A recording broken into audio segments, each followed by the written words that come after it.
welcome to New Meta episode 69. It's the last pod of 2019, and so as well as talking about how our games have been, and through that intro talking a bit about Viper support and Viper in general, we'll be doing the New Meta Awards, talking about our picks for Hero of the Year, Worst Hero of the Year, Item of the Year, OSFrog of the Year, etc., and a few more. So definitely stick around for that. Marco, welcome to the pod. Welcome to the end of a first year. Not quite a full year for us, but almost. But a calendar year nonetheless. Yeah, it's a good episode lined up. Looking forward to it. Yeah. Hopefully I can't guarantee anything, but I'm hoping that I'll get some like MP3 sounds of like, you know, in game show intro music and like crowd applause and stuff. Yeah. And stuff like that. And obviously, once we get down to like Player of the Year and Team of the Year, that's like the biggest accolade they could win. Obviously, the Aegis is one thing, but the New Meta 2019 awards is sort of on another level, really. Get your booze sound out ready for when OG players get mentioned. I'm sure Adam can just fill in manually anyway. Speaking of Adam, welcome to the pod. How are you? How was your Christmas? It was good. I have a bit of a cold. Yeah. I like how we did 69 episodes in our first calendar year. Yeah, of course. Always. It just happened to work out that way. Perfect. Yeah, exactly. Perfect. We had to do those daily pods. It's the only reason why we did them, so we could bump the number up to 69 for the end of 2019. It seems pretty prolific, honestly. That's a lot of episodes. I know. When you think about how many days there are in a year, 69 is quite a lot, just shy of 70. So, how have games been? Marco, I'll start with you first, because Adam has some remarkable stories to tell. Yeah. Marco, how have your games been in the festive period? Not as unbelievable as Adam, but have been decent. The festive period saw a return to support ranked games, which was really enjoyable, largely because they were mainly wins. I was flying out some Disruptor and Wyvern, which I think are crazy good heroes that are crazily underappreciated by the Dota universe. So that was good fun. Flexed a bit of Mars because I really needed to get some wins. That was good. And then when I was at home spamming a bit of unranked, Adam very kindly sent over a PA Immortal gift for Christmas. An amazing Immortal? gift. You mean Arcana? Arcana, sorry. Sadly, a win has yet to grace the set. I'm 0-4 on bad. PA. Yeah, it feels real bad. But that was cool. Played some custom games with Brother Joe. Yeah, had some nice chill Dota times over Christmas. Nice. I'll quickly talk about my games because Adam's sort of intro us quite nicely into a little mini topic before the awards, but I can't remember where we left off of the last pod. I think I just turned the corner on some crazy losing. Haven't been able to play a ton over Christmas because I went to visit family naturally and didn't have the means through which to play, which was nice, but pretty difficult, cold turkey for me. So I haven't really got that much to report. You played Alina. Oh yeah, of course. Well, I played Alina. That was actually a crazy game. Adam kindly gifted me a Lina Arcana, which is amazing. Lina being my second most played hero after Meepo. Managed to get a crazy sort of comeback win, didn't we? That was a sick one. And then there was a couple more games in that session that were just quite average party games. Had an OD in there. Adam, how have your games been going? I haven't lost since Christmas. So Pog. That's the Christmas gift to me, I guess. Yeah. That's been rewarded for kindness. I've been playing like 1 to 2 games a day. I brought my PC home for break, but I don't really... So the internet's kind of wonky. Yeah. So I have to play at night when no one else is on the internet.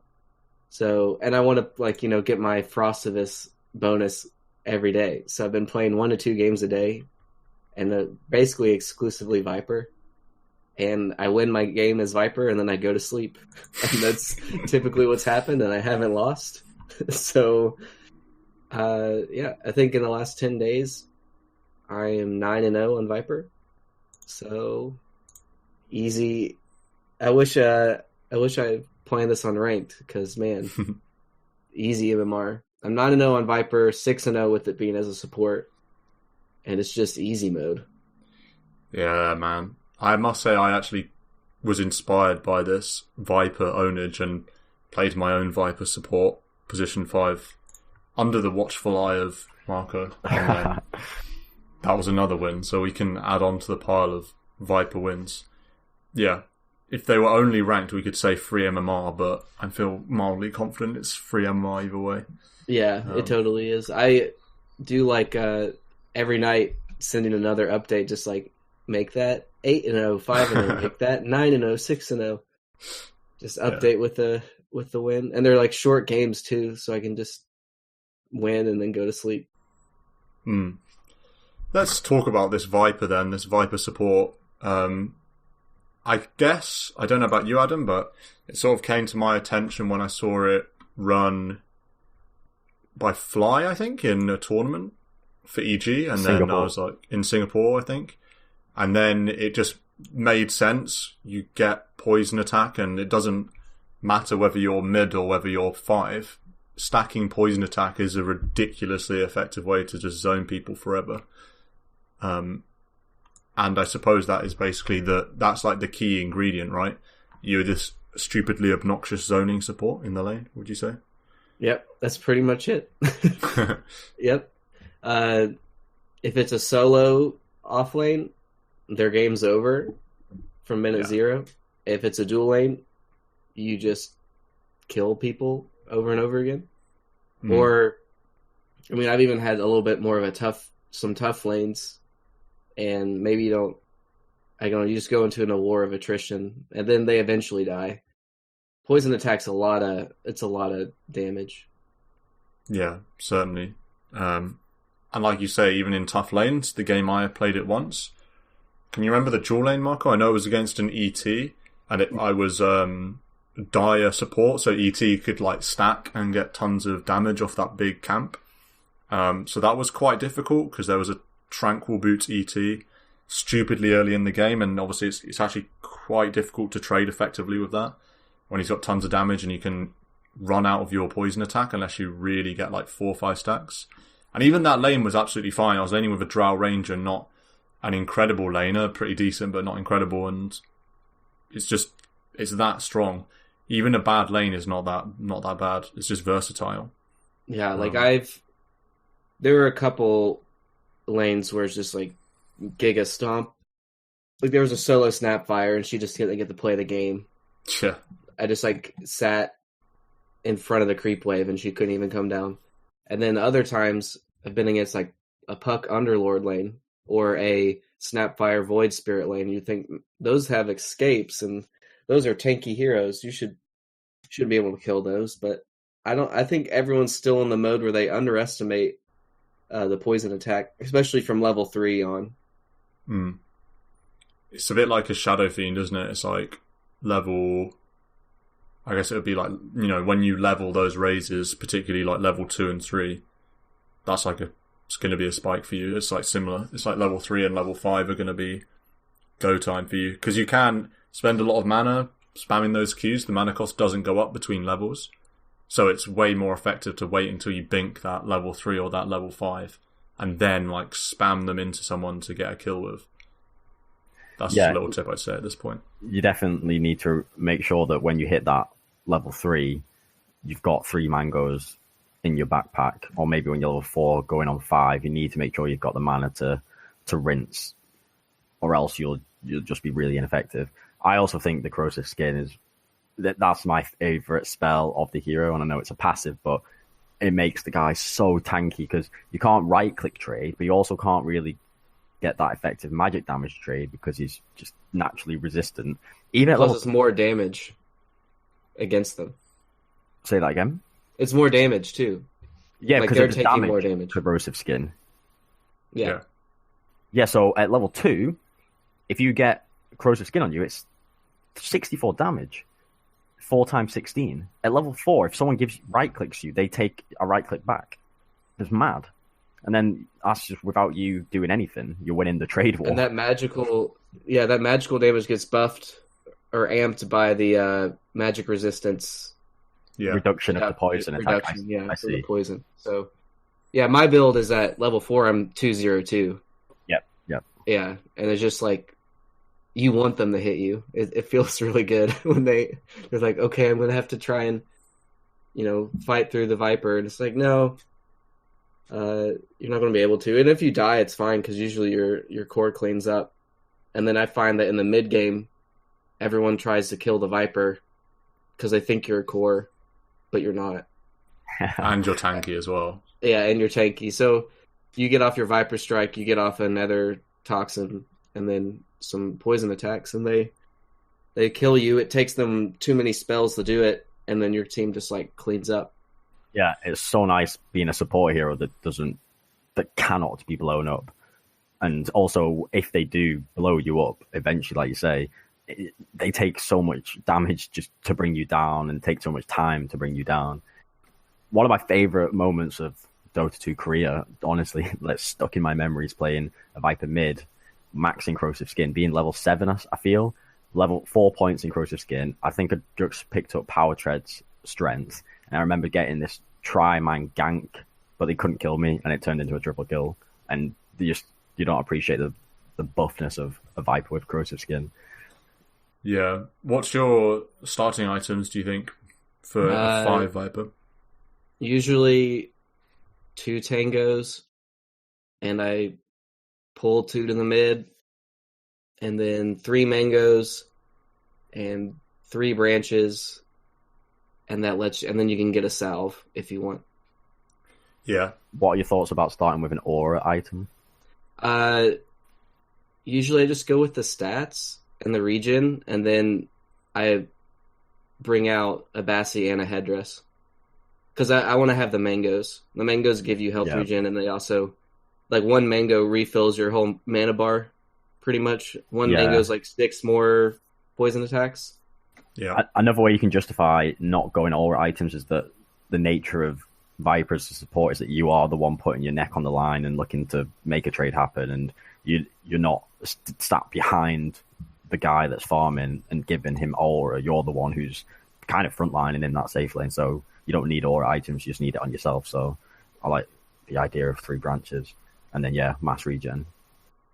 Yeah, and then I do get Bassi headdress because I am going Greaves. Yeah, and the Bassi is so value on Viper, just the passive mana regen. So many, like, you just look down and you're at full mana again. Because you're really not mana intensive. If you don't go Nether Toxin, like I usually get that level 8. So if you don't go Nether Toxin, you actually have no mana problems. And it's worth saying that Nether Toxin allows you as a position 5, even just with 1 point, you can clear like camps quite effectively, and a wave. It's kind of a 1 point wonder, and this is even more important when you're playing a mid Viper. You can go you can get a 1 point in Nether Toxin at 5 if you want, or sort of level 8 maybe, and then that's often enough. Back in the old Viper, you sort of needed to get 3 points in Nether Toxin to really blast through the jungle. Now I feel like you only need 1. It takes the full duration of the Toxin because it now the damage ramps up every second that it's up, I believe. Yeah, it's like Disruptor ult. Yeah, so you're fine basically. I think the overall damage over the full duration is higher than the old Nether Toxin at each level. It's just that the first sort of 1 or 2 seconds of damage is lower. So when you're farming camps, you're quite happy with that, because now you can just get 1 point in Toxin as a mid at level 5, say, and you're going to be farming pretty well. And as a support, it just means that you get that 1 point. You can keep maxing Corrosive Skin, or you can leave it at, say, 2 points, get 1 point in Toxin, and continue maxing your Corrosive Skin. And you're a 5, so usually you stomp the lane, and then I usually just kind of push out the opposite side of the map. You just drop down Nether Toxins, and then Viper's really strong with neutral items. Basically, any neutral item is solid. Like looking at my my match history, I got Craggy Coat, Spider Legs, Grove Bow, Essence Ring, Philosopher's Stone, Telescope, Orb of Destruction, Faded Brooch. Like, They're all good, yeah. yeah, just like carry it. The Orb of Destruction I actually stole from somebody. That was pretty cool. Nice. But The impossible steal. well, just like it dropped, and then the PA like blinked on me. He was taking I a see. camp. I waddled up. It dropped, and then he went on me, and then I like poison or Viper struck him. Waddled up, stole the orb, and TP'd out. Yeah. Speaking of Viper Strike, well, I was going to say, speaking of Viper Strike, that's another excellent thing about this hero is BKB when you get piercing. 6, BKB piercing, so also rage piercing, that's in my mind because I was against a lifestealer. So he thinks he can just press rage and have like a few seconds of just free hitting, but you can't, you just kite. Also, when you get 6 in a lane, you often will just be able to kill someone straight up. That was the case in my game as Viper 5. And I got a late level 6. I was pulling a lot, so I was giving like solo XP.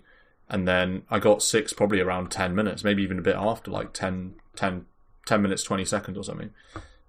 Just ult someone, run them down with stacks. If they haven't got an innate escape, pretty much any hero is just dead for sure. Yeah, and if they're solo and don't have any backup for someone to hold you back, then yeah, there's nothing to stop you just chasing them down forever. Yeah, they have to TP out or else Yeah, TP They're out is a dead. smart play. Yeah. because it's too much magic resistance reduction on top of magic damage. It's just too much. The fact it's a 50-second cooldown, even at level 1, really makes this, as for a 5, really makes Viper viable, because a 50-second cooldown, that's literally, you get a kill, the next time a little fight's happening, your ult's up and you can be involved and you can get another kill, and you can just rinse. Yeah, it's like a Laguna Blade, kind of. Laguna Blade cooldown, at least. And then, it slows them so you catch them with the poison attacks. And then I feel like you're really good at objectives, like outpost fights, because you lay down another toxin. You've got You're constant tanky. uptime with your, if you've got a Q. Like, Yeah. Well, that's what like Stan was saying. Level 6 you can get a kill, and it's true. That should be another spike to get a kill. But it's like level 5. I just have gotten double kills before with like level 3 poison attack. They just don't know what to do. You just put 5 stacks on them, and I think that's where it gets big. Is you want to make sure it's not really worth it just to hit somebody 3 times, and then unless they have no regen or they'll walk away. It's like keeping the 5 stack on them, because that's what really ramps up the damage. Really causes it to keep ticking. Yeah. I'd say another thing that makes this hero viable as a 5 is actually the strength of Greaves, because this hero doesn't have a stun, obviously. The only real disable it has is a crazy slow on the ult, which is fine, but it's not a disable. Poison attack does a bit of slow as well, but again, it's not a stun or root or Elish or any of these things. And that is typically bad from a 5. 5s that don't have lockdown are very iffy picks in general. Stuns are obviously good. But because Viper can build into Greaves and farms it pretty fast, it sort of makes it okay. If Greaves was bad and not a good item in the patch, then I feel like the itemization of this hero as a 5 would be like really dodgy. Like you'd just be a poorer version of a core Viper and trying to build towards like a pipe or like a Crimson. It just feels a bit gross. Maybe like Vlad, again, not a great fit. But because you have Greaves is such an amazing item that you can build towards and get at a pretty good time, it just completes the hero beyond the laning stage. And it means you're going to have a pretty strong impact no matter what. Yeah, I'm looking at my Greaves timings in the 6 support games, and it's 20, 24, 18, 24, and 21. So yeah, that's insane. Not the worst. And then also some like the game ends also. Like when I got it at 18, we won at 1958, and when I got it at 24, we won at 27. They're just secondary items, like you said. I've gone Vlad's, I've gone Force Staff, I've gone Pipe. One game, a guy was getting a Greaves, so I went Helm of the Dominator, just for like attack speed. That Those was are all good options. That was a 17-minute win, so that didn't. I think 4-staff on the whole is probably the most common pickup after Greaves, what I would think. Doesn't need explanation of why 4-staff is good. Yeah. But yeah, Greaves is like a go-to. That's like AC. I mean, that's just luxury, but... Anything else we want to say about Viper 5 before we move on, or Viper in general? I have been like experimenting with what would you call it, like alt, when you press like alt Q or whatever and you turn on autocast for the poison attack. Oh yeah, auto. Yeah, I know what you mean. Yeah, I feel like in lane you want to keep that off. I feel like you can stutter step better with it. Yeah, with it off at early levels, but then in the mid game I keep it on because your attack speed, at least for me, your attack speed becomes more than like your human stutter stepping speed. And also sometimes I get flustered in team fights and don't always poison attack people I should. So it's better to keep it on the mid game. But I do really like just Q clicking early, like orb walking in the laning stage. Don't draw aggro. It's pretty strong. Yeah. That's an interesting one with the auto, whatever they call it in the hotkeys, but I know what you mean, like the auto cast, I suppose. Because for Viper and for all, orb heroes, I usually have Z as to turn on auto. And I haven't thought about the aspect of stutter stepping. I always felt like it was the same. I've always felt like it wouldn't make any difference. If you have it on, you can still stutter step, right? Yeah, you can still stutter step when you have autocast on, but it's just a little bit harder, I suppose. Is it? I don't know. I feel like it's just a habit thing, and I feel like I do the same as Adam, where I'd rather stutter step whilst also manually using the Q rather than have it auto. Interesting. Yeah, but I don't think it makes a difference. I think it's habit, but I do agree then in the mid game, it's fine to just leave it on all the time, whereas in the early game, it's a bit better. Maybe it's probably a bit more optimal to not have it on all the time because you could accidentally waste a bit of mana that could be important. Oh yeah, I don't use it to clear creep waves or anything. No, it's just like if I'm running towards an outpost, I turn it on, and then your Nether Toxin takes care of creep waves even at level 1. I think if you get it in there the whole time. Otherwise, I think it'll kill a range creep at level 1. It's one of those things where you the melee creeps get left with a little bit, but you can kind of stutter them so you can get everything. This might trigger you guys, but when I play OD, and just OD, of all the orb heroes, this is only the case for OD, but I have my Q is auto-bound to the auto-cast. So when I press Q, it toggles auto-cast rather than like a press click to orb, if you know what I mean. Oh, that seems kind of cool. So how do you use orb on someone? Press Q and then just A-click them. Oh. And then press Q again if I want to stop using orb when I click them. Ooh, that's weird. For me, I don't know why, but for OD specifically, pressing Q to use orb felt bad. I didn't like it. Because I don't know why. Maybe there's too many buttons for me to press in a team fight to be like spamming Q as I do everything. So I just thought it'd be easier. But I suppose you can just toggle it on before you do a fight. I don't know. For some reason, I made that change and have got used to it now. Can't explain it beyond that. When you right click or when you auto attack a creep, what do you do? Do you right click it? With it depends. I sometimes right click it. I sometimes A left click it. I don't think I ever right click. I think it's always. I always A left click, even if it's an enemy creep. Yeah. I never A left click a tower. I always right click towers. Otherwise, it's like left over from StarCraft. I just like A left click everything.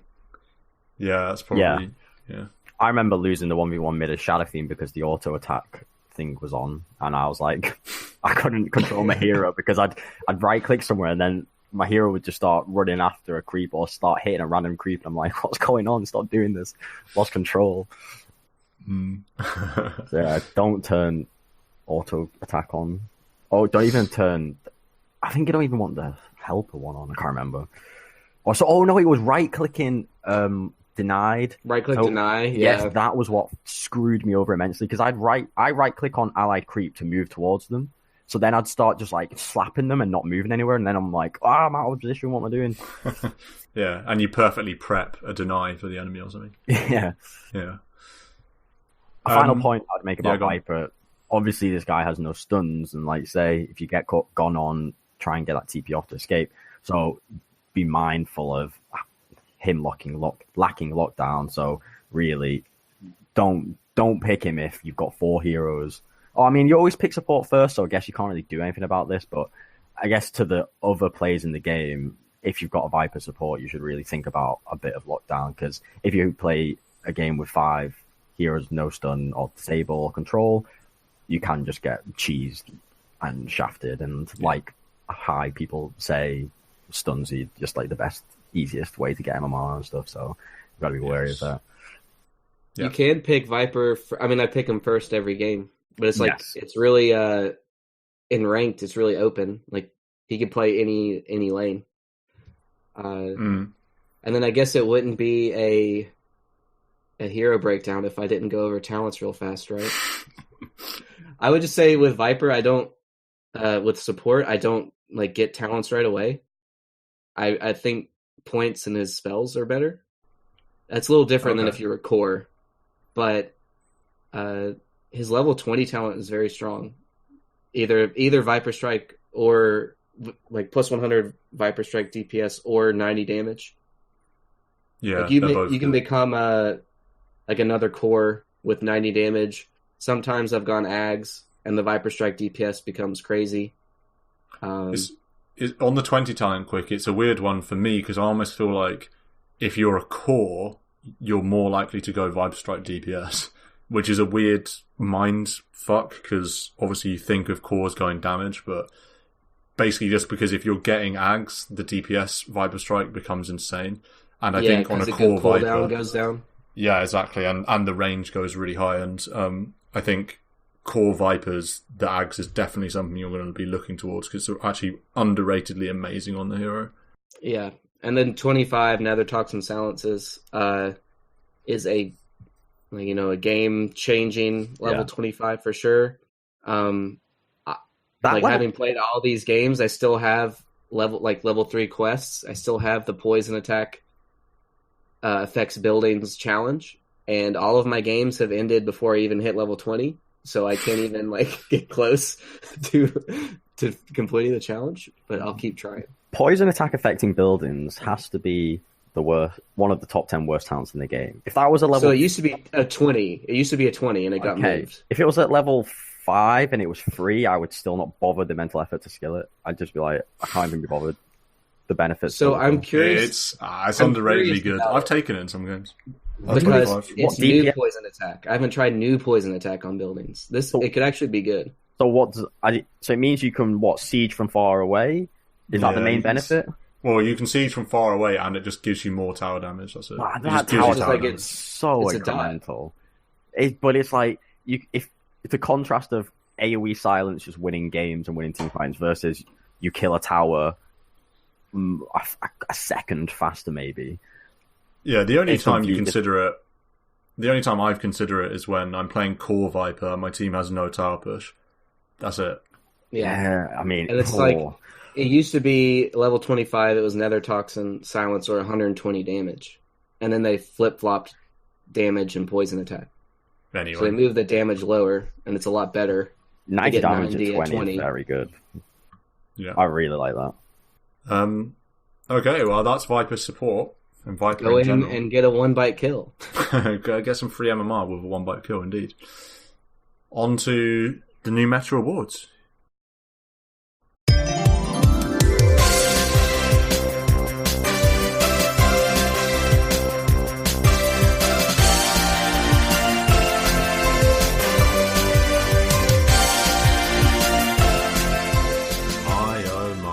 Imagine running a podcast where the intro music for a random one-off segment better than the intro music for the whole podcast. Bloody shambles. What's that? Oh, I'm live? Oh, excuse me, ladies and gentlemen, welcome to the 2019 New Meta Podcast Awards. Only the most prestigious date in the Dota 2 calendar. Without further ado, the first award we have this evening is Hero of the Year. Nominations. We have Faceless Void, Tiny, Shadow Demon, Alchemist, and Chen. We actually wanted to have 3 nominations, and for most of these awards, we have 3 nominations. But we couldn't cut it below the 5 that we have here. And the way we'll do it is each of us will just have a vote once we've had a discussion or shout-outs to any particular heroes. Marco, I suppose I'll start with you for this particular awards. Where are your eyes drawn? Hero of the Year. It definitely goes to Tiny first off, I feel. So this Tiny position 4, I can't remember the exact dates, but I do feel like at least in the first half of the year, and then he came back for TI, that he was one of the strongest positions 4 we had, that he can just roam around blowing heroes, and then you see at TI that with the toss and the synergy of toss and how it synergizes with basically any hero, and just the potency if you walk to the mid lane, toss someone into the tower, it's just so strong, always so relevant, I felt.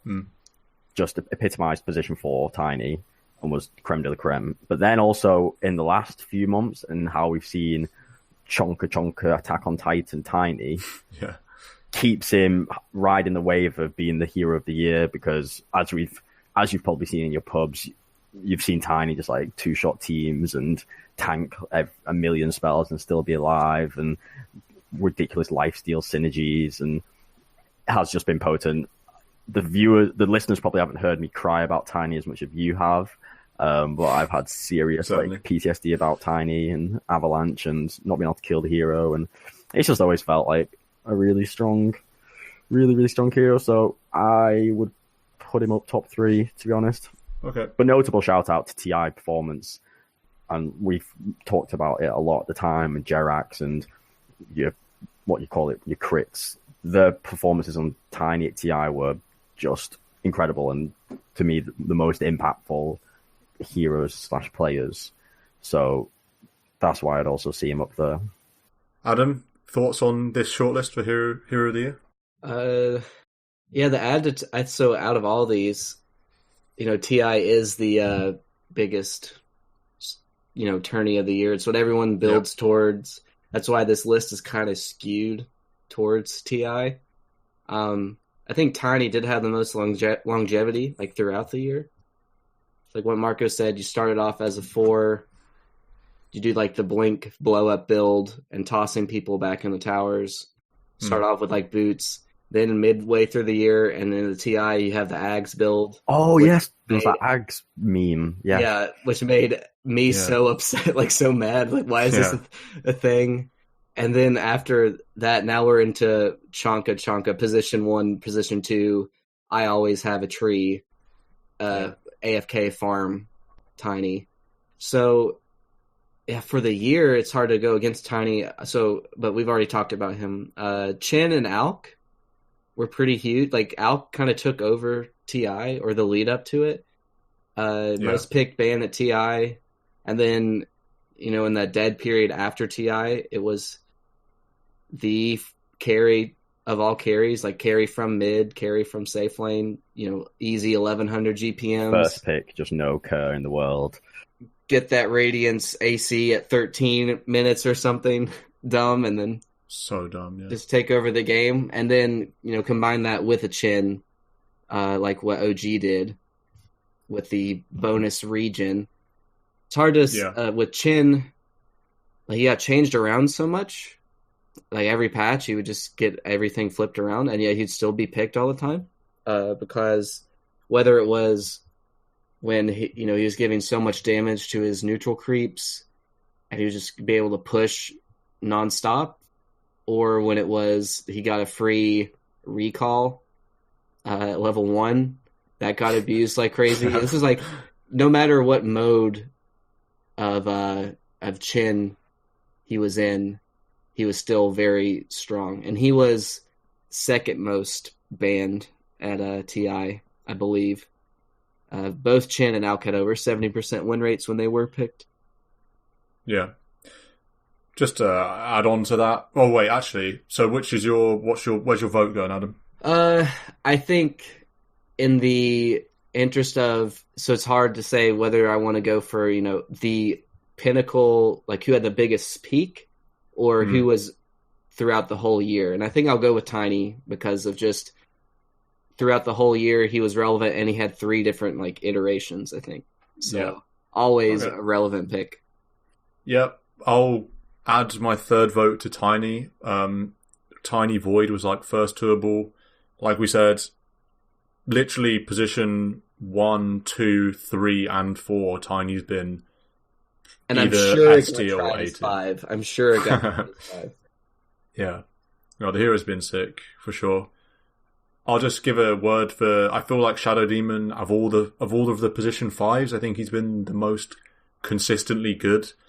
Disruption has been Disruption forever, and obviously the most memorable Shadow Demon thing in this year has been whatever it's called, the 50% HP removal on, I can't remember the name of the spell, Demonic Purge or whatever. No, that's the ult.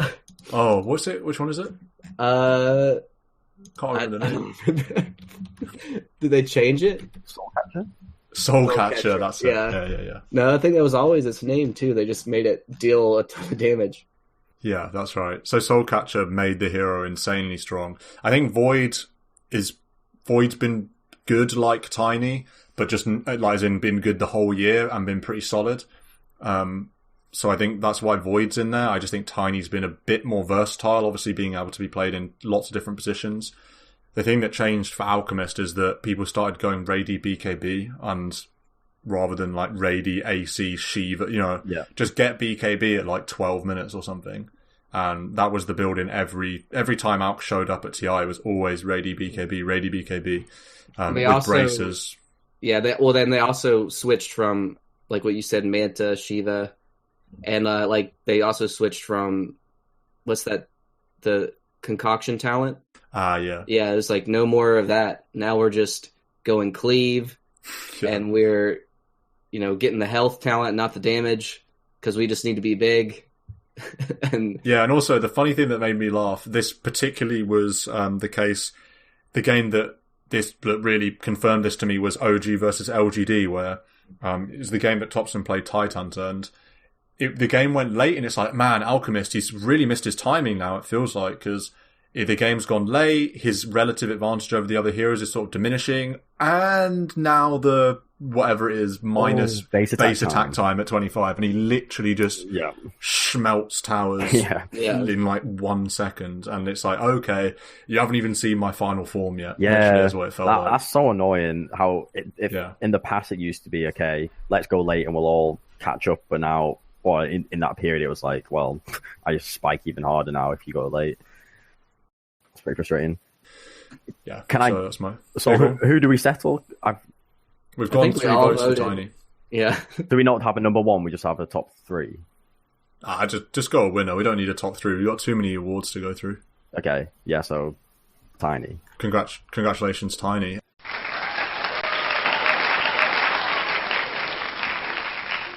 Well, look at that.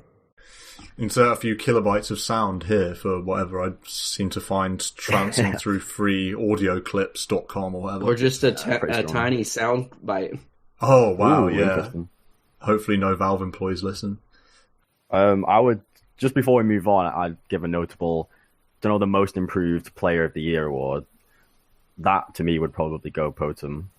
I know we've not got a category, but I feel like most it's worth hero. Shouting out how... it's an honourable mention.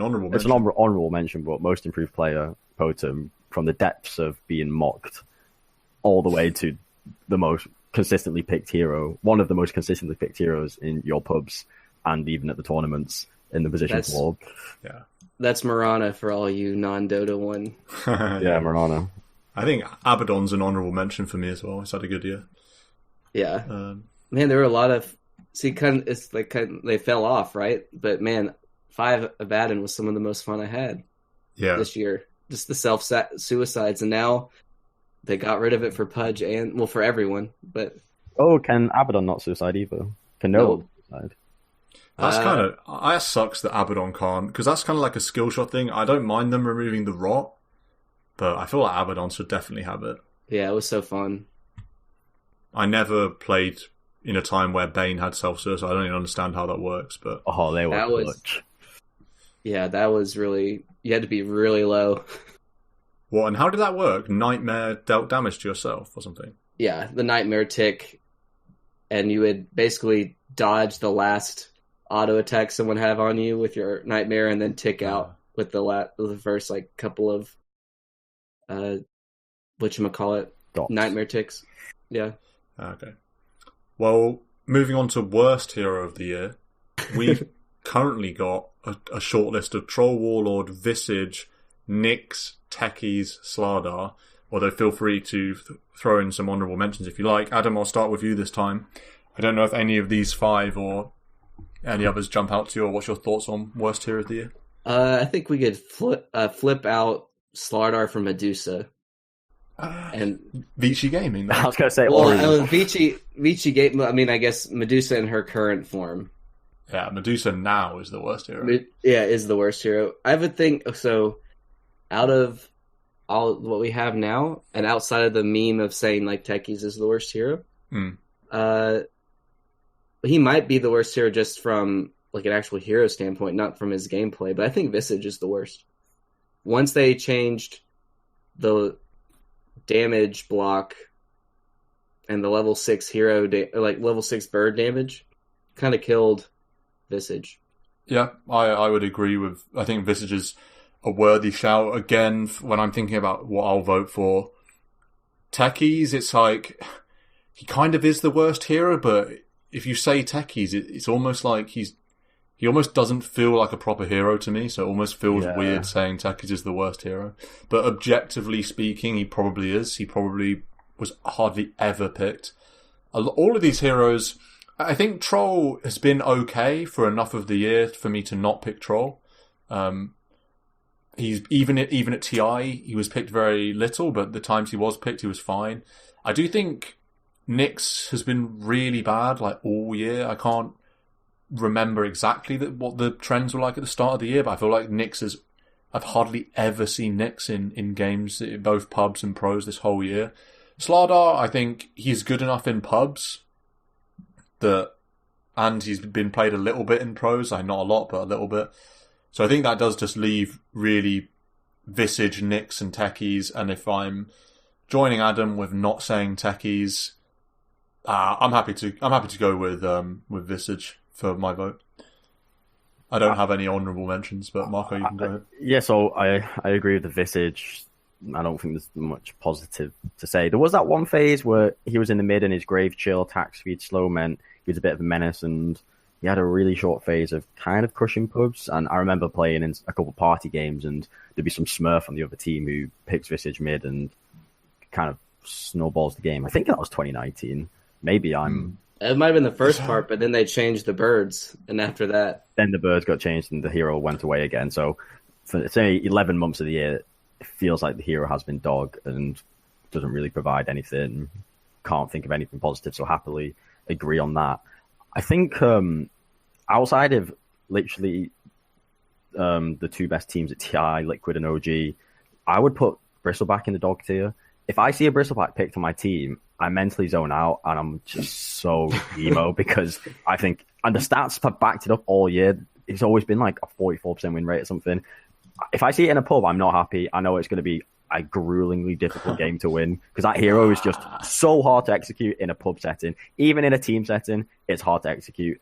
You need to be OG. Bristle is dog. Bristle's fine. I hate that hero. Fine. I hate playing with that hero. You know, you get a Bristle on your team, it's 4v5 Dota, and then there's this like NPC boss, raid boss on the side. That's like a pseudo Roshan that the enemy goes and kills sometimes when he's like just doing his own thing on the other side of the map, and then you've got 4 of you trying to play Dota, and then you've got an NPC to try and play with, and he's just unpredictable, and you're kind of following him. I think and it's not you've had anecdotally bad experiences with Bristleback. I think very true, but also we have always seen the guy with a very low win rate, and I think it's not surprising when we see him with such low win rate. Yeah, I do. On this, in the same token as Bristleback, shout out. I do think Brewmaster as well has just been not a hero for the last 8 months. Yeah, and also in pubs, for me, Brewmaster is even more absent than Bristle in pubs because Brewmaster, you have to be a Brewmaster player to even play him. Yeah. So you just never see him. When I've seen Brew in pro games as well, it's always felt underwhelming and for a sure. struggle always for the team with Brew because, it can maybe do work with his ult once or twice, and then it gets to a point in the game where it feels like he does his ult and the other team just like, we don't give a shit. And to get a useless hero. Yeah.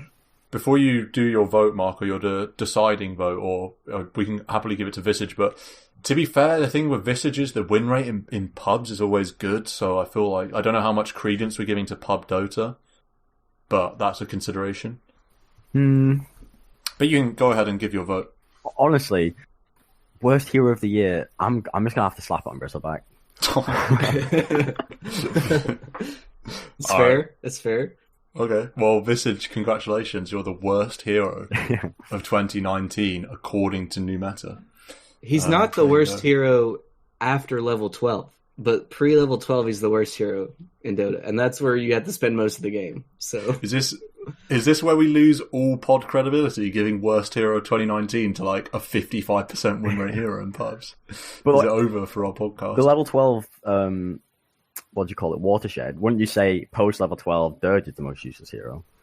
It is now. It used to be better. It used to be better. yeah, it used to be better. I think at the first 6 months of the year, Dirge was an excellent hero. Really Especially when he had level 15 Tombstone on Death before they moved it to 20. He was very good. That's that then for worst hero of the year. That brings us on to item of the year. I guess I'll start off with this one, if we'll keep the rotation going. Nominations: Wraithband, Midas, and Aghanim Scepter.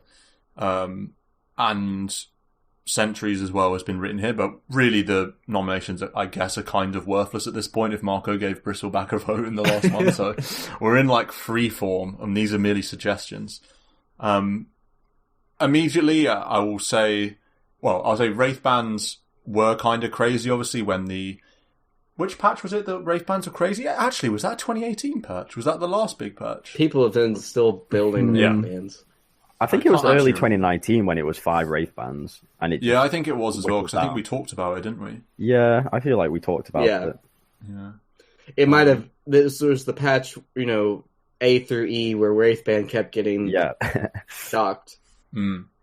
Yeah, so that's why I thought Wraithband, or that's what I think of Wraithband, very reasonable to say 2019 was the year of Wraithband.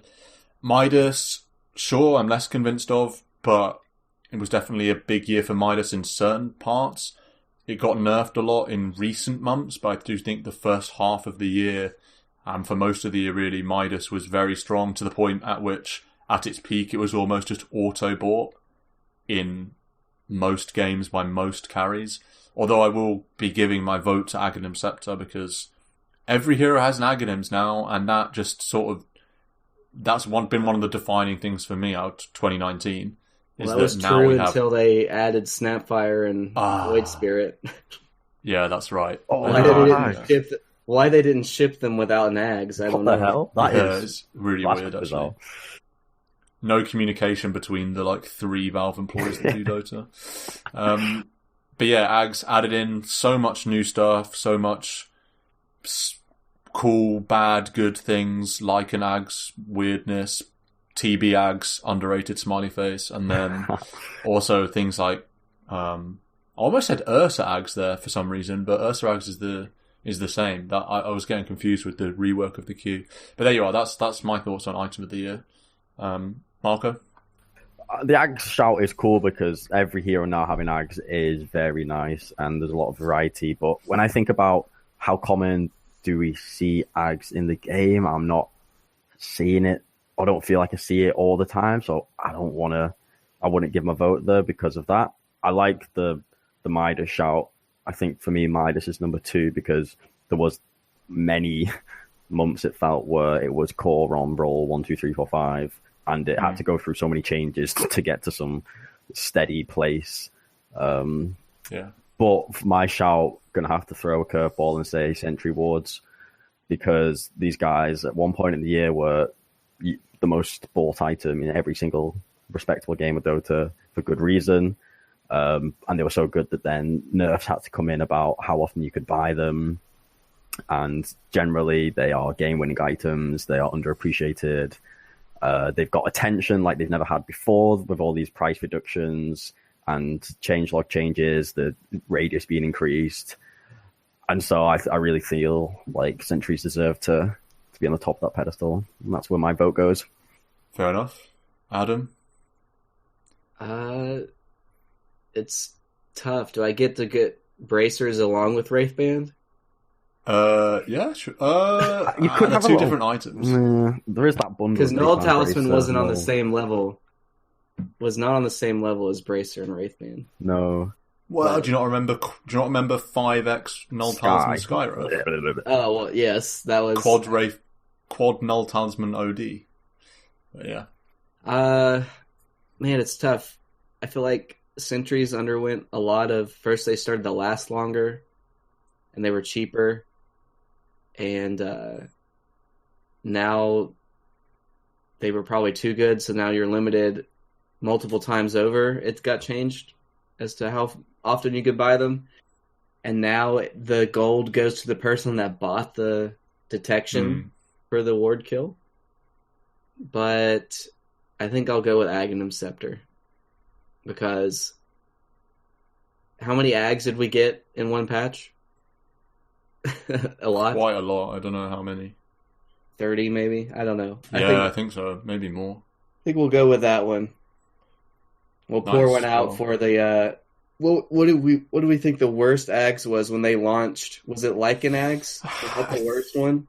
I think so, yeah. It was underrated, but it got buffed a little bit. It got buffed like 3 times, so I feel like maybe on release, like an Ags. And also it just seemed the worst. I mean, you're seriously spending 4.2k on an item that you don't even see. It like adds a wolf to like a lane. It's like kind of just underwhelming.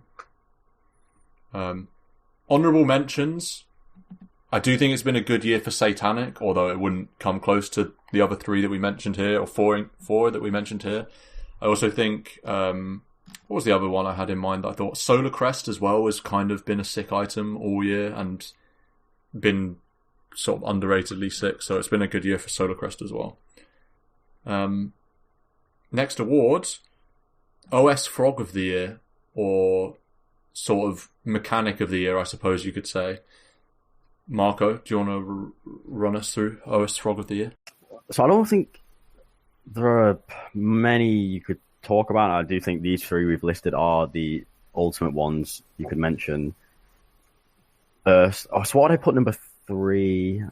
I think there are 2 main ones. One, the Arc Warden, one shot in Rosh, I think is a moment that will be forever remembered, and it's just super smart.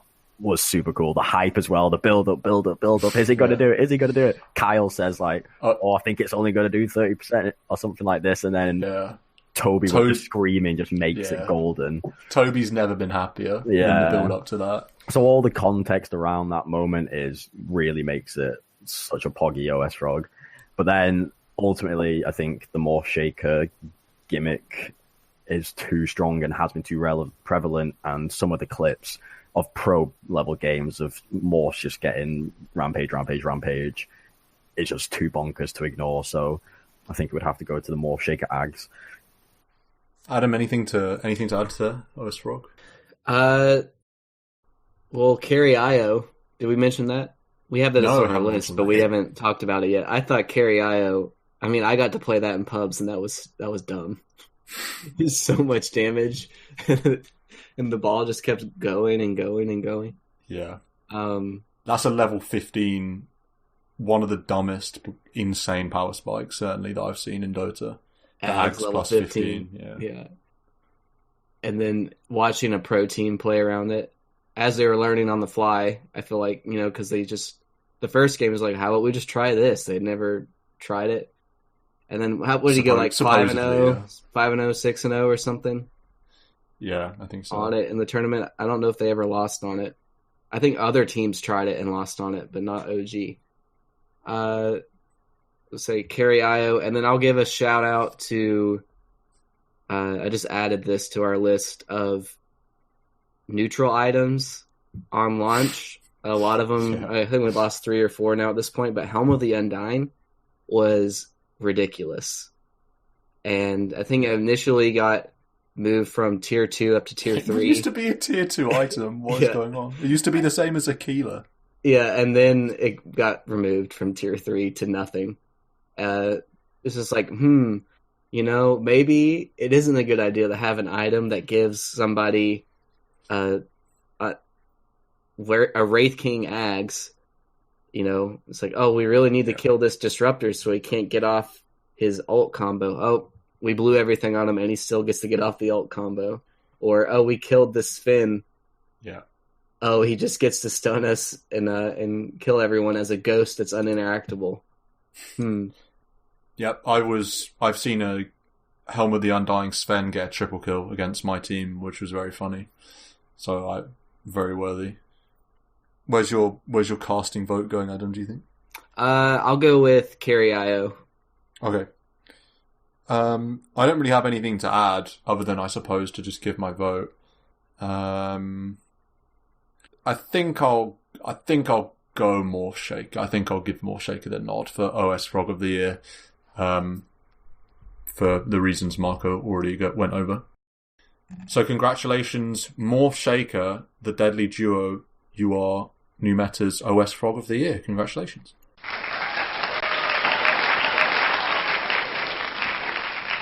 Victory! So, meme/drama of the year, you could just call this sort of like community pastime of the year. I don't know. But I guess, Adam, yeah, you go ahead. What comes to mind? Meme drama of the year? So I think we struggled to come up with. Yeah. Because Dota's so filled with memes that it's hard to keep up, Of course. And by the time you get 12 months in of meme magic, you forget like January's memes. You know what I mean? Yeah. But a classic meme that has continued on through this year is RTZ inexplicably finding a new place to get cliffed over and over and over again. It happened again just this month. But I think the big one is when he was Ursa, old Ursa, so he couldn't jump down. Could you imagine if he was new Ursa? No problem. Yeah. But when he got that dire high ground above the tier 1 middle, and he got cliffed up there, and he just had to watch, and then like they were going to win the fight, then he just was stuck there and crit bot back, TP'd in as Dark Willow and 4-stepped him down, and then they just all got wiped. Yeah. Yeah. I think it was against VG. I can't remember who it was against, but what I do remember is the first Cliff TZ and that one you're talking about, which is the second Cliff TZ, were both casted perfectly. I think the first one was OD, right? That's Terrorblade when he gets cliffed. Terrorblade, yeah. Yeah, he gets cliffed as 10 TB. Yeah, I can't remember who was commentating, but it was like really well commentated, so it became like more iconic. And then the second one, where he gets clipped as Ursa, is Bulldog. And I'm not like the biggest Bulldog fan of casting, but if you want someone to be casting a Cliff TZ moment, Bulldog's definitely up there. So that was made that Cliff TZ funny as well, because Bulldog would way rather commentate on a Cliff TZ moment than like a crazy game. Yeah. He's like, for the love of God. Yeah, so that's funny. Beyond Cliff TZ, the China Gate stuff around the Chongqing Major and also towards TI, that was a good, tasty bit of drama for a long time. I remember plenty of discussion around those things. So that's up there. I think I presume Adam is voting for Cliff TZ. I will join him there, though. I think that's been probably the most fun meme of 2019. Marco? Yeah, I'd agree. I don't think any other meme really comes close to that one. It's been like so constant and always so relevant. The fact that they brought out a ladder at ESL Birmingham was just like tells you everything you need to know. Yeah. As There our you go. TZ's just awkwardly stood on the stage, like, the fuck's going on? What am I waiting here for? And then some geezer from production comes out with a big fat ladder. Yeah. That's good times. So I'm sure RTZ will be delighted to hear that he's won the Meme of the Year award from New Meta, and I'm sure he'll be able to... That's the first major he's won, actually. Yeah. So there you go. Congratulations. Well, Yeah, go on. sorry, like a quick shout out to the old Alliance misclicking Gyro in an elimination game. Yeah, best of one elimination game, yeah. Yeah, Doesn't and get they worse almost than that. pulled it off. They almost pulled it off. Yeah. And shout out to Loda, his reaction when the mispick happens. That is a great moment. I love the fact that they had like true sight. It was almost like we had true sight of that moment, which is really cool. It makes it 10 times better that we had that. If it was just a story, it would be funny, but it just wouldn't be the same. Also, I like RNG's reaction. Like, Lanam's, like, sitting on his chair and they're like, oh, they fucked up. They, look at them, they've got their hands on their head, they don't know what they're doing. It's like, Yeah. So yeah, a good shout out. Very good. Cosmetic of the year? This is, I don't know how we're going to award this one to the winning hero. Maybe we email it to Valve, congratulations, and we get like a complimentary set or something. I don't know. But nominations that I wrote down, these particular nominations, and my thoughts were the Tiny Christmas Tree, which recently came out, Birdface Necro, Chen literally on a griller, and then the only non-sort of meme one is the ultra rare jug set that's like insanely sick. I can't remember which one that was from, but I hope you guys. It's from know the one I'm same. referring to. It's Yeah. the same set that the Bird Necro is. It's just the ultra rare. Yeah, that's right. Out of these, I'm not sure which one to give it to, but I feel like Tiny Christmas Tree maybe for me because it just feels weird that this is going to be in the game and I'm going to be seeing it in like June or something.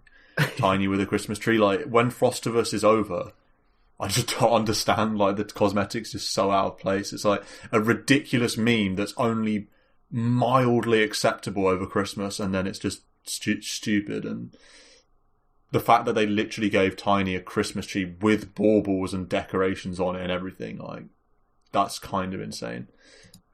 So I think I'll probably give Tiny Christmas Tree the nod, although if I was being deadly serious, it would be the ultra rare jug. But yeah, Christmas Tree I'm happy for my vote to go there. Marco, thoughts on these cosmetics or any others?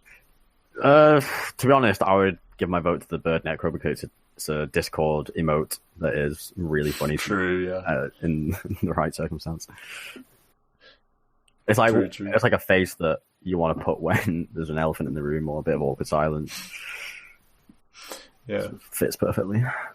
Adam, cosmetic of the year? We just narrowly missed Rubik Arcana came out December 19th of 2018. Ooh. So it just barely missed the year. That was a good one. That was a really good one. But I think it has to be Bird Necro because that set, along with the Gorilla Chin, I believe, was where people could vote on like 80 different sets as part of the battle pass, I think.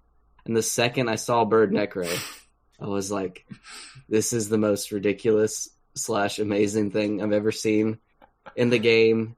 And then they released the initial batch of sets from there, and Bird Necro wasn't on there. And I was like, this is a travesty. Rigged. Yeah, that was rigged. the most rigged moment of all time because everyone and their mum voted for Bird Necro, literally. And then it so there turns was out no way it wasn't getting in there. they saved it because it was so good. They saved it as a rare in the next set drop, the next battle or collector's cache, I guess. And I was lucky enough to open it, so that has to be. It's a shame Necro isn't the most fun to play or most engaging, but I need to play that more just because of the bird. Because he's just got such a dead look on his face, such a dead bird look, like no emotion. It looks like a dumb dead bird. Yeah, and his scythe is like a beak shape. It's too good. Yeah, okay, you brought me round, but not that you needed to because Bird Necro was already firmly the new meta approved cosmetic of the year And a special shout out to the legend himself, Mr. Loot Monkey, for gifting me Bird Necro. Thank you very much, sir. Just, I guess, 2 more to go, maybe 3. We can blast through these. I feel like this next one is quite simple because when you're talking about Team of the Year, there is really only 2 candidates. I think the team that wins TI is automatically going to be in there for these discussions, and then the team, if it's a different team, which it was in this year, as in most years, the team that dominated the DPC, which was Team Secret. Mark, I think your turn to go first, but only really 2 to talk about, I suppose, and quite a binary choice, I suppose, for one or the other. It's always the classic case of who did the best in the DPC, who did the best at TI. OG winning TI twice. Do I give them Team of the Year? Probably not. I think it is fairer to give it to Secret, who had been more dominant more consistently and just didn't quite make it happen at TI.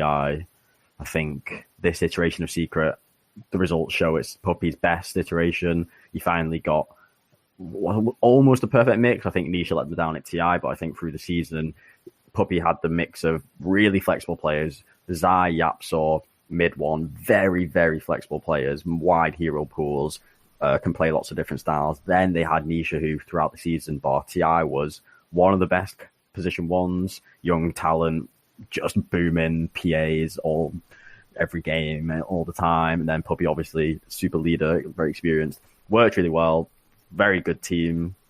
Didn't make it happen at TI, but I think would etch ahead of OG for my vote.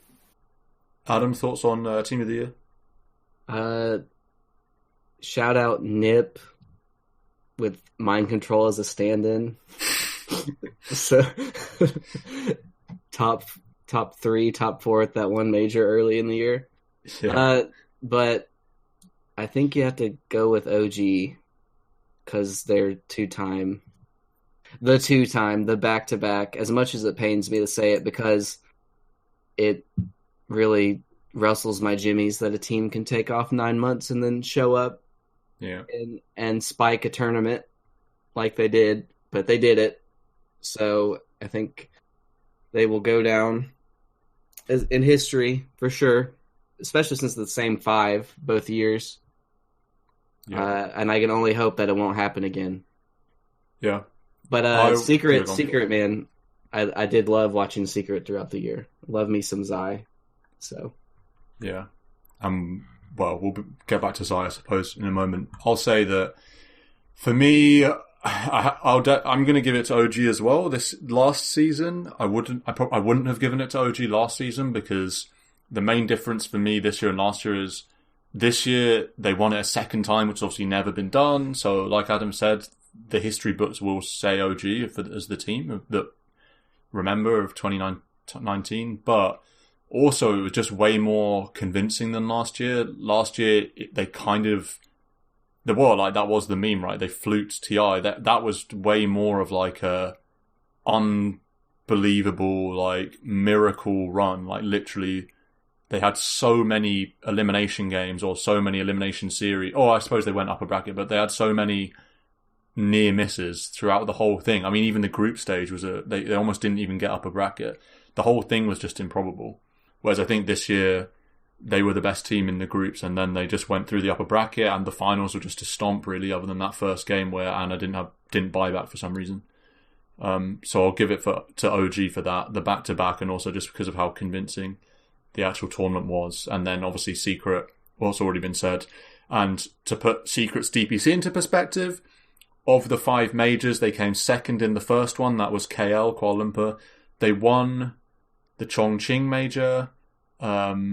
They came third, it looks like. Oh, no, sorry. 4th in Dream League Season 11, and then they won MDL in Paris. And then whatever epicenter they were, like, really bad, whatever. So that is a very dominating DPC, to say the least. So yeah, that's congratulations, OG. We can't offer you the same level of prize pool, but what we lack in prize pool, we certainly make up for in prestige. So slide over the Aegis, because the new Meta Team of the Year award should firmly go on the mantelpiece. Congratulations. So I feel like when talking about Player of the Year, we kind of arrive at a similar decision, I suppose, because I feel like you probably have to throw in an OG player in there. Zai, we mentioned earlier. Some other shout-out players that have been sick best in the world players for a lot of this season as well. As someone adds Prison Arteezy to the list, that's definitely a shout-out. Adam, you can go ahead with Player of the Year for the initial. Well, I think Zai is just so good, so versatile. Makes a team like Secret work because he can play 4 position from the 3, or he can play 3. He lets a greedy support like Yapsor work. So, and like, you know, big black holes, big ravages, or Sand King. I'm trying to think of like he's played Tiny. Like he's played all sorts of heroes. He can do anything that you want to do, basically. He can be the guy that dies a bunch of times because it makes the team better, or he can be the guy that doesn't die at all. And he can play basically anything. So for that reason, I think I would vote for Zai. It's hard, and another thing is that it's so hard for OG to determine what player to pick. Yeah. So I think it's kind of like a split vote amongst the 5 of them. I think their first year run, you could pretty comfortably say Ana was the best player, but this year it's much harder, and he might still be their best player, but the rest of the team definitely had their moments, especially like JRX. So I think there's a bit of a vote split there, which is why I'll vote for Zai. Yep. I literally would second everything you just said. It's hard to pick an OG player out this year. They all played excellently. And Secret, which was the other team of the year, for me it's easier to pick out Zai. And so I agree. And Zai will get my vote too. He's been the most fun player to watch, and he's been the player that I've watched most often and been like, wow, like this guy's unbelievable. Like I can't comprehend how sick this player is. Yeah. So Zai, I'm happy to vote for Zai. Marco, you can take us through some other honourable mentions or whatever you'd like as well here. Yeah, so I just quickly say I agree with those points. I feel like Zai in this Secret iteration has really helped bring out the best in him. I think, mechanically fantastic player, but I feel like he's so smart, and like you say, he does stuff that you don't understand, and he's able to bring that to the game when he's in such a fluid team like Secret. I think it's really made him shine. So it's kind of, and then also on the OG point, I agree. No one stands out. To me, it would be JRX if anyone stands out, but that's more just for kind of the TI last few games. I think OG's drafting and execution was just, it was a tier above everyone, so the games were all just too easy. Notable shout outs, Crit Smiley Face. I feel like all year we would say or watch him play and be like, wow, yeah, this guy's just so good. And I feel like he deserves a shout out for being so good and playing so well, and just not quite had the fame that Zai has had. I'd give a shout out to Hector Wraith King, because I was looking at the TI finishes, and RNG and Infamous both finished in the 7th to 8th category, the most unknown low seeded teams in the whole tournament, and literally Hector playing Wraith K1 Hector got them like $1 million. It's Wraith King. He made Infamous's like 10 salary for 10 years from playing Wraith King at TI. Actually ridiculous. Yeah, I agree with the Crit shout out. He has again been the most dominant player been the best player on his team probably, and Secret have been one or two best team in the world. EG has, to the point of a meme, been like the 3rd best team this year. But he's the best player on the team, I think. I feel comfortable saying that. Another hero to give a shout out to, I do think, again, I'll just throw out FY's name because he is a god, and it's good to have a Chinese player in there because they are a huge part of the world Dota scene. And I think he's probably been the best player in China, I suppose, I think. I can get behind that. Yeah. You could throw out any LGD player. Yeah. X Nova. Yeah, so congratulations, Zai. You are the new Meta Player of the Year. Well done, sir. And then we're pretty much done. That's all of the main ones. We will throw out Discorder of the Year. Thank you very much, Marco, for telling me to do this one, because this is quite a fun one. I don't know about nominations. Marco, you wrote it down. Go on. You can have the honour. So, I mean, it's hard to pinpoint one person. I don't think I want to This isn't a pinpoint... serious... Yeah, it's not serious. Yeah, we're not serious. Yeah. And the spirit of this award isn't to pinpoint one person, but to celebrate the community as a whole and to celebrate all the people that have been involved and chatted to each other at some point or played together at some point. Yes. We can start on the lighthearted side of the eggs that went bad, maybe. Some people might remember those in the early days of Refinery. They provided us quite a lot of drama and... The only person that's ever been banned, right? That's not true. I banned someone else the other day. Oh, really? Yeah, someone joined and immediately advertised to like an app game. Ah, interesting. And then I deleted the message and banned them. Good bit of because moderating. it was the first. They just joined, they joined just to advertise this link. And Yeah. I was like, I can't. I mean, what am I going to do? Message them and be like, "Are you real? Do you actually want to contribute?" Yeah. Well, obviously not. They're just like a bot. So The other bad egg shout out has to be the guy who last pick brooded. Last pick that brooded was in the first so funny. in house. That was the funniest thing ever. That's the funniest moment of 2019.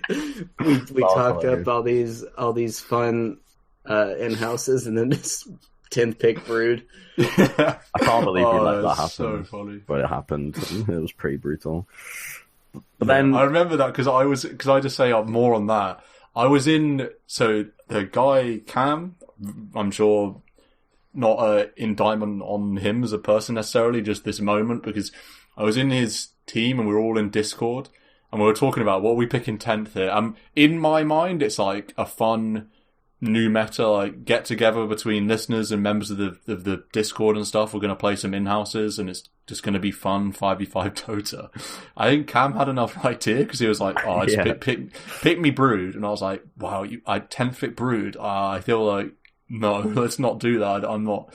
Let's just try and have a fun game, sort of thing, for everyone. And he was like, wasn't having any of it. No, just pick Brood. Just pick Brood. Just pick Brood. so adamant. Okay, here it goes. Oh, that was so funny. But yeah, go on. Sorry, I think you were about to say something. No, they'd be the two bad egg shout outs. Yeah, I think it's too. I don't feel like we're in a position to give an actual serious Discorder of the Year because, exactly like you said, it's more just. It should be in there as a shout out to everyone in Discord. It's an award to everyone who's ever said hi or had a discussion about some Dota mechanic or some meta discussion or played some games together. It'd be a shout out to all those people.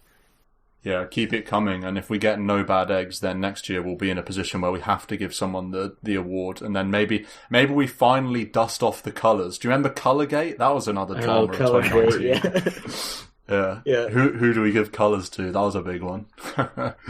Yeah, neither of them are in the Discord anymore. I don't think so. It's safe. Feels bad.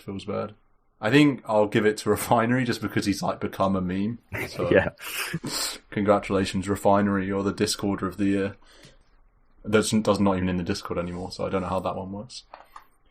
I think that's everything, right? We were going to talk about Game of the Year, but it's too hard. And as Adam, I think, succinctly put, he can't remember a single game of 2019. So neither can I. I had to go through Liquidopedia just to try and find a game that went over 60 minutes and see if I could remember it. So it seemed quite futile to give that award out. So yeah, thank you very much, my co-hosts and, I suppose, members of the panel for this particular episode. To recap, Tiny, you're the Hero of the Year. Visage, you're the Worst Hero of the Year. Aghanim Scepter, Item of the Year. Morph Shaker, OSFrog of the Year. Cliff TZ, Meme of the Year. Bird Necro, Cosmetic of the Year. OG Team of the Year. Zai, Player of the Year. And finally, Refinery, Discorder of the Year. Which makes it sound like the biggest one, but that's kind of just one tacked on to the end. So yeah, thanks to everyone for listening, and thanks for listening all year, I suppose. It's a bit of a weird one because the actual first year anniversary of New Meta, our first episode, is in the 23rd of January. I suppose we'll mention that then. So I don't know how much to emphasize the sort of 1 yearness of this episode, but it certainly doesn't do any harm to just say thanks to all the listeners for listening in 2019. Make yourself be known on Discord if you ever want to ask a question or anything. Discord's a great function for our podcast. I certainly really like going in there and seeing discussion or seeing anything really. So thanks to everyone there. And until the new year, play Viper support. Yeah.